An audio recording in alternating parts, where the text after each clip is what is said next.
are there alternative solutions that have ever been proposed that could be worked on? I think if we look at places like, I'm thinking about other contested regions that have had problems. We've had like Northern Ireland, where they basically have agreed to be in the same country, but share power together, the two sides, that's the Catholic and the Protestant.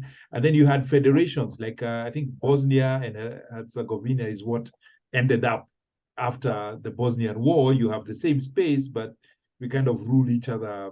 We've got our own autonomy within different spaces. I don't know if any of those ideas have ever been floated, and what's come of them. Asaad, I don't know. So actually, there are, a lot of ideas that was raised on the table, similar to what you've mentioned, like let's have like a federation. There are some like movements saying let's have one state. But unfortunately, I don't think any of these ideas are realistic. Like the only solution that is practical and feasible is the two-state solution. And I'm saying that even although I'm like a minority as a Palestinian living in Israel, if I'm looking only for my personal interest, I prefer a one-state solution. Today, between the river and the sea, right? Between like Israel, Gaza, and the West Bank, you have around 50-50, like 7 million Jews and 7 million Palestinians.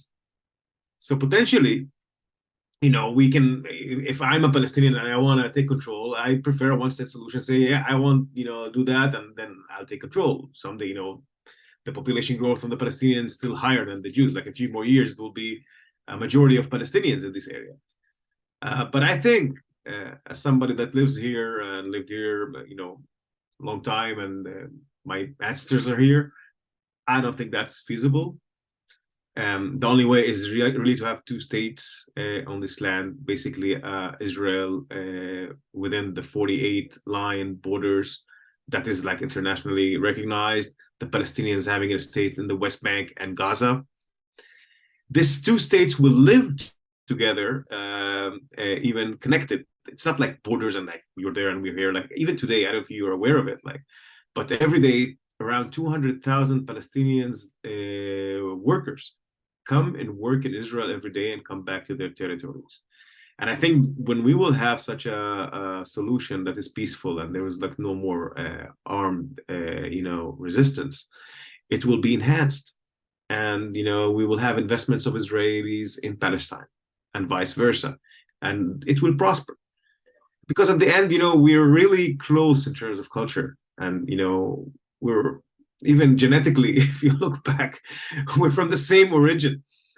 It's just about, unfortunately, extremism and violence that, or like they say, religious groups that they think that they can own the whole cake and, and they don't want to share it with anyone else.